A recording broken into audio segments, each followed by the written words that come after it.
Albert, sempre parla dels nostres drets. Doncs aquí en tens un! Trauré la Chloe de la fundació. No t'equivoquis, és important mantenir-se en En xarxes. xarxa? Tu només estàs ple de paraules, Albert, ple de teories i de discursos del dia de la discapacitat.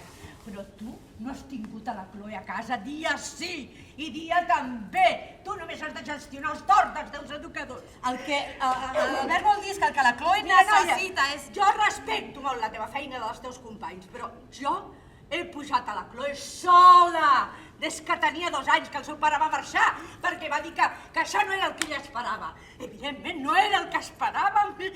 La Chloe ha estat un regal, però ha sigut molt dur. Ella és molt difícil. I si no estàs a sobre, passen coses com aquesta.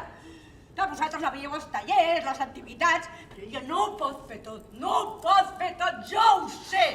I és una crueltat fer-li creure que sí. No l'hauria d'haver deixat marxar de casa. Oh.